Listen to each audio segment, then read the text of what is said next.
Hello friends, welcome to my channel Laby solution. मैं धीरज कुमार। एक मेरे पास बोर्ड आया हुआ है, डेल का लैपटॉप है। ये प्रॉब्लम ये है कि चलते चलते बंद हो गया है। इसका मॉडल नंबर मैं बता दूं तो ये डेल का, शायद देख पा रहे होंगे, मॉडल नंबर है PP36L। जो ये लैपटॉप है, सबसे पहले इसमें मैं आपको प्रॉब्लम दिखा दूँ प्रॉब्लम क्या आ रहा है। अगर हम लोग डीसी पावर सप्लाई मशीन के थ्रू सप्लाई डालते हैं, मैं बैटरी निकाल दिया हूँ, बैटरी ख़राब है। नॉर्मल एम्पियर है, सप्लाई डाल दिए, नॉर्मल सप्लाई उठाया। अब मैं इसको ट्रिगर, अगर मैं जब ट्रिगर करूँ इसे,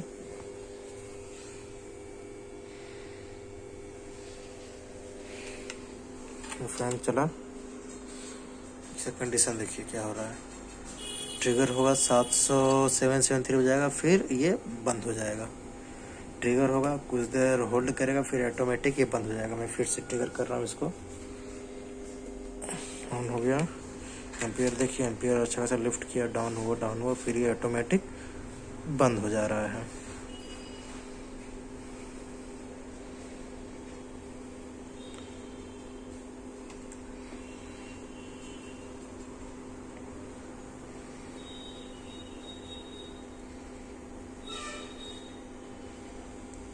देखिए ये बंद हो गया फिर से। एक्चुअली इस बोर्ड को देखा जाता है, बहुत ही पुराना मॉडल है, जिसमें आपका यहाँ पे GMCH लगा हुआ है, PCH लगा हुआ है, और ये प्रोसेसर और ये रैम है। तो ये बहुत पुराना बोर्ड होने का, जैसा कि कस्टमर ने बताया कि ये बोर्ड चलते चलते बंद हुआ है, मतलब कि चल रहा था, चलते चलते ऑटोमेटिक बंद हो गया, ऑन हो रहा है, डिस्प्ले नहीं आ रहा है। तो इस कंडीशन में हम लोग कुछ नहीं करेंगे। इस कंडीशन में सबसे पहले रैम साफ़ करके देखेंगे। मैंने रैम साफ़ करके ऑलरेडी देख चुका हूँ, स्टिल सेम प्रॉब्लम है। तो इसमें सबसे पहले एक कहावत हम लोग में, हिट एंड रन। तो मैं कुछ नहीं करूँगा, मैं सबसे पहले जो ये GMCH है उसको मैं थोड़ा सा हीट करूँगा। उसके बाद मैं इसका कंडीशन दूंगा। अगर हीट करने के बाद भी सेम कंडीशन है, तब मैं बोर्ड को रिमूव करके उसको देखूंगा कि प्रॉब्लम कहाँ से आ रही है। लेकिन सबसे पहले मैं तो इसको हीट करूंगा। लाइट नहीं है क्या यार? यहाँ पे लाइट की बहुत ही प्रॉब्लम है, तभी मैं थोड़ा सा इसको हीट कर दिया हूँ अपने इन्वर्टर के बैटरी के पावर से। तो मैं इसको अभी मैं ऑन करके देखता हूँ कि कंडीशन चेंज हुआ कि वही प्रॉब्लम है अभी भी। तो मैं यहाँ पे प्लग इन कर दिया हूँ, मैं सप्लाई दे रहा हूँ, उसके बाद फिर से ट्रिगर कर रहा हूँ। कंडीशन आप देखिएगा इसका, ट्रिगर हो गया, एम्पियर देखिए लिफ्ट हुआ, डाउन हो रहा है, सेम कंडीशन है। तो अब ये बोर्ड को हमको पूरा खोलना पड़ेगा। एक्चुअली अभी तो लाइट है नहीं, चलिए इस बोर्ड को पूरा खोल ही लेते हैं। मैंने टोटली पूरा बोर्ड ओपन कर दिया हूँ। जैसा कि आप देख रहे हैं, बोर्ड का कंडीशन बहुत ही डस्टी और बहुत ही डर्टी टाइप का है। तो मैं सबसे पहले इसको साफ़ करने से सबसे पहले एक एक कंपोनेंट को मैं देखूँगा, क्योंकि साफ़ करने में क्या होता है, कुछ कंपोनेंट झड़ जाते हैं और पता भी नहीं चलता। तो सबसे पहले मैं एक एक कंपोनेंट देखूंगा, उसके बाद मैं इसको अच्छे से क्लीन करके फिर से ट्रिगर करके देखूंगा कि क्या क्लीन करने के बाद ट्रिगर होता है। अगर नहीं होता है तो उसके बाद मैं आपको सभी वोल्टेज के ऊपर काम करके दिखाऊंगा। हेलो फ्रेंड्स, मैंने बोर्ड को अच्छे से साफ़ कर लिया हूँ, और साफ़ करने के बाद मैं इसका हर एक कंपोनेंट, हर एक एरिया को अच्छे से देखा। कहीं भी कोई फिजिकल इशू नहीं है। जैसे फॉर एग्जांपल मैं आपको कुछ बता दे रहा हूँ, कोई सेक्शन, जैसे कि आईओ के सभी पिन को अच्छे से देख लेना। उसके बाद आईओ के पिन के बाद कुछ ऐसा सेक्शन देखना जहाँ पे ये ज़्यादा कैजुअलिटी की प्रॉब्लम आ सकती है। जैसे में for example section by section हम लोग को देखा जाए, तो सबसे पहले हम लोग यहाँ पे देखेंगे रैम और बैटरी के बीच कनेक्टिविटी। इधर देखना सारे कैपेसिटर, फिर साथ ही साथ में इधर जितने कैपेसिटर लगे हुए हैं उसको देखना है। फिर अगल बगल में जितने कैपेसिटर ये सब लगे हुए, कैपेसिटर लगे हुए, ये मोस्फेट लगे हुए, मोस्फेट के सभी पिनों को देखना है कि वो अच्छे से नीट एंड क्लीन है कि नहीं। उधर से कॉइल के अगल बगल भी देख लेना है कि कहीं तो मॉइस्चराइजर नहीं है, कहीं तो वो वाइट टाइप का तो नहीं हो रखा है। यहाँ पे जितने भी आईसी लगे हुए हैं सभी को अच्छे से देखना है, कहीं तो कोई डस्ट उस टाइप का नहीं है।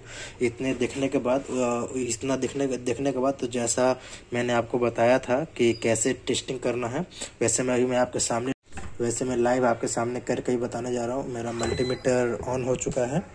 मैं इसको सबसे पहले बीप रेंज पे रखूँगा और जितने भी कॉइल हैं इस बोर्ड में सभी को मैं 1 बाय 1 चेक करूँगा। इसके लिए ब्लैक प्रोब को ग्राउंड पर लगा देंगे। जितने भी कॉइल लगे हुए हैं सबको 1 बाय 1 में मैं देखने स्टार्ट करता हूँ। तो सबसे पहले यहाँ से स्टार्ट करता हूँ। नो बीप वैल्यू ओके है, ऑयल ओके है। प्रोसेसर सेक्शन में लगे हुए कुछ कॉइल है, बीप कर रहे हैं। अब मैं प्रोसेसर को हटा देता हूँ, उसके बाद मैं देखता हूँ क्या कंडीशन है। मैं प्रोसेसर को ओपन कर दिया, देखिए बीप कर रहा था, प्रोसेसर हटाने के बाद ऑयल हो गया है, ओके है। यहाँ पे 2 कॉइल है 3-5 का, ये भी ओके है, ये भी आपका ओके है, ऑयल बता रहा है। पीछे देख लेते हैं, कहीं पीछे में 2 कॉइल लगे हुए हैं, उनको हम लोग देख लेते हैं। यहाँ पे ये भी आपका सही इम्पीडेंस बता रहा है।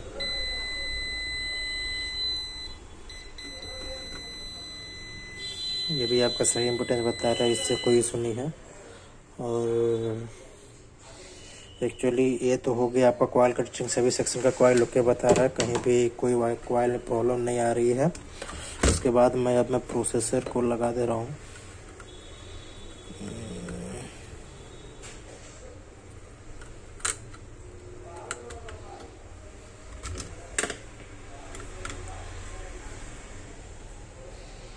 अब इसके बाद मैं जो बताया था अपना आरटीसी सेक्शन, यहाँ पर आरटीसी सेल लगा हुआ, हम लोग आरटीसी को चेक करेंगे डीसी पे। तो आरटीसी चेक करने के लिए ये रहा, ये 2 पॉइंट है, ग्राउंड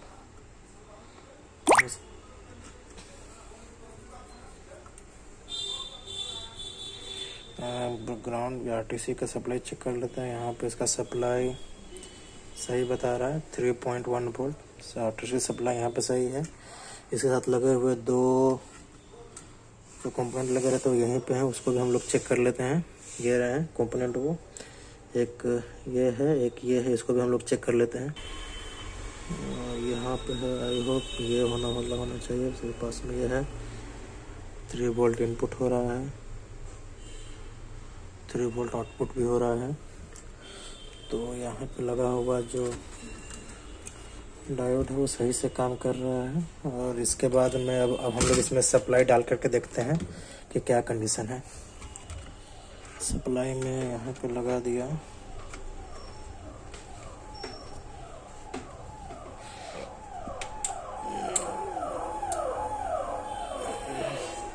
एम्पियर तो अभी थोड़ा बहुत ही, चलिए एम्पियर सही उठाया। एम्पियर सही उठाने के बाद मैं सबसे पहले यहाँ पे एक ही चीज़ देखूँगा, 3 वोल्ट एलडीओ। सबसे पहले मैं देखता हूँ कि एम्पियर तो सही, सबसे पहले मैं 19 वोल्ट देख लेता हूँ बोर्ड में बन रहा है कि नहीं बन रहा है। तो 19 वोल्ट देखने का सबसे इजी प्रोसेस है। आपका जो लास्ट सेक्शन का, जो आपका लास्ट प्रोसेसर सेक्शन माना जाता है, इसका जो इनपुट सप्लाई होता है उसके ऊपर वोल्टेज देख लीजिए। अगर यहाँ पे अगर आपका वोल्टेज बन रहा है तो आपका सभी बोर्ड में सभी जगह वोल्ट, क्योंकि 90 वोल्ट का ये एक आखिरी सेक्शन होता है, कोर सेक्शन, जहाँ पे सप्लाई बनता है। तो यहाँ पे अगर आपका सप्लाई बन रहा है तो सभी जगह आपका सप्लाई 90 वोल्ट ओके है, 90 वोल्ट यहाँ ओके है। अब इसके बाद हम लोग एलडीओ सप्लाई देखेंगे। अब लोग एलडीओ सप्लाई के बारे में नहीं बताया हूँ, मैं नेक्स्ट वीडियो में बता दूंगा, लेकिन मैं कहाँ एलडीओ सप्लाई देखा जाता है वो हम देख लेते हैं। तो सबसे पहले हम लोग बैटरी कनेक्टर पे के 3 पिन पे 3.3 वोल्ट मिलना चाहिए, मिल रहा है। दूसरे पिन पे नहीं मिल रहा है, तीसरे पिन पे मिला, तो कम से कम 3 पिन पे मिलना चाहिए 3.3 वोल्ट। यहाँ देखिए 5 वोल्ट, मतलब तीन पिन पे हम लोग को सप्लाई सही मिल रहा है।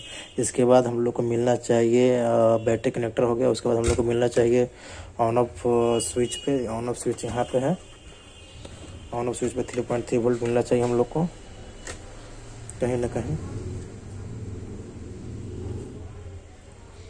एक पिन पे 3.3 वोल्ट मिलना चाहिए हम लोग को।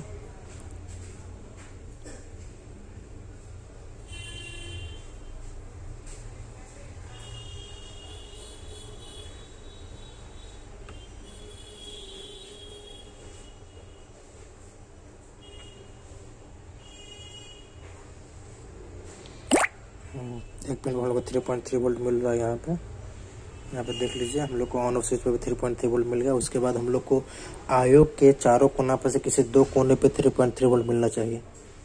यहाँ पे नहीं है, एक पिन पे मिल गया, एक कॉर्नर पे मिल गया। कम से कम 2 तो होना ही चाहिए, 2 या 3।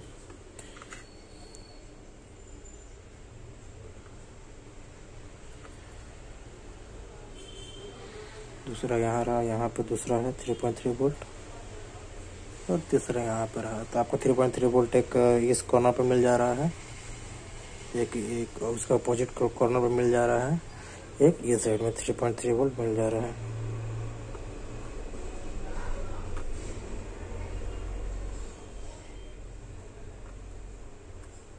कहाँ पे था? हाँ, यहाँ पे ये रहा 3.3 वोल्ट। उसके बाद हम लोग को बायोस का पिन नंबर 8 पे 3.3 वोल्ट एलडीओ मिलना चाहिए। आप लोग हो सके तो ये एलडीओ सप्लाई को रिकॉर्ड कर सकते हैं, लिख सकते हैं कि कहाँ का हम लोग एलडीओ सप्लाई मिलता है। Battery connection, on off switch, आयो के किन्हीं 3 पिनों पे, और बायोस के पिन नंबर 8 पे यहाँ पे 3.3 वोल्ट मिल रहा है। ये 3.3 वोल्ट एक्चुअली ट्रिगर करने से, मतलब बोर्ड ऑन करने से पहले की सारी सप्लाई इसमें बन रही है।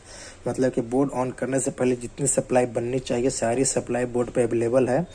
इसके बाद हम लोग ट्रिगर लॉजिक आता है जिसमें हम लोग बोर्ड ऑन करते हैं। तो चलिए, आई होप में भी सारा सप्लाई बन रहा है। तो एक बार हम लोग इसको ऑन करके देखते हैं कि ऑन हो रहा है कि कुछ ट्रिगर लॉजिक में प्रॉब्लम है। मतलब कि ट्रिगर करने से पहले, बोर्ड को ऑन करने से पहले जितनी भी सप्लाई बोर्ड में होनी चाहिए अवेलेबल है, बन रही है। अब हम लोग इसको एक बार ट्रिगर करते हैं। ट्रिगर करने के लिए डिस्प्ले हम लोग देखने के लिए डीएसओ का इस्तेमाल करेंगे। डीएसओ का एक यूएसबी केबल है, उसमें लगा देंगे, एक केबल यहाँ पे लगा देंगे। अगर ट्रिगर होकर के डिस्प्ले आती है तो यहाँ पे लिख देगा सक्सेसफुली यूएसबी कनेक्टेड। जैसा कि कीबोर्ड में कनेक्ट होने पे नम लॉक पे लाइट ब्लिंक करता है, उसी तरह यहाँ पे कनेक्ट होने पे यहाँ पे सक्सेसफुली कनेक्टेड दिखा देगा। मैं यहाँ पे ऑन ऑफ बटन कनेक्ट कर लिया हूँ। सप्लाई दे दिया, एम्पियर लिफ्ट करो।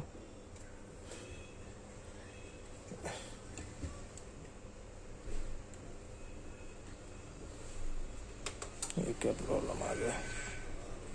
एम्पियर लिफ्ट करना चाहिए। चलिए सप्लाई देते हैं इसमें। सप्लाई दी, एम्पियर नॉर्मल लिफ्ट किया। अब ऑन करते हैं, पावर बटन लिफ्ट किया, एम्पियर ऑन कर दिया मैं। यहाँ पे एक लाइट ग्लो हो गया मदरबोर्ड में। देखते हैं क्या कंडीशन है। हाँ, आप देख पा रहे होंगे यहाँ पे यूएसबी सक्सेसफुली कनेक्टेड बता दिया है। यहाँ पे एक बार मैं फिर से आपको ट्रिगर करके दिखाता हूँ। आज मैं रिमोट बताया, मैं एक बार फिर से आपको ट्रिगर करके दिखाता हूँ। आपको यहाँ पे फिर से दिखेगा।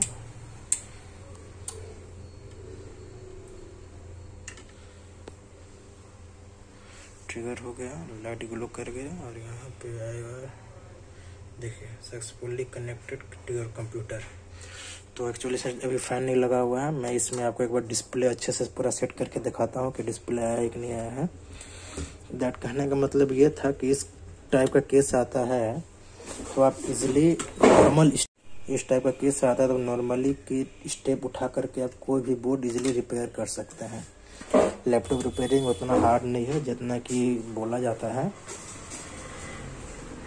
चलिए एक बार मैं इसमें डिस्प्ले कनेक्ट करके आपको दिखाता हूँ।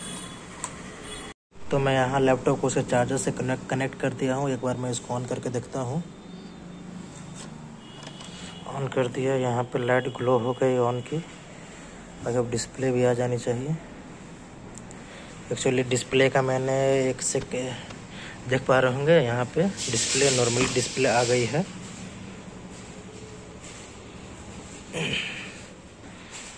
आप लोग शायद दिख पा रहा होगा, डिस्प्ले आ गई और लैपटॉप अच्छे से चल रही है। एक्चुअली हीट सिंक फैन नहीं लगा, मैं इसको बंद कर दे रहा हूँ। आई होप आप लोग को ये लाइव रिपेयरिंग केस से कुछ सीखने को मिला हो।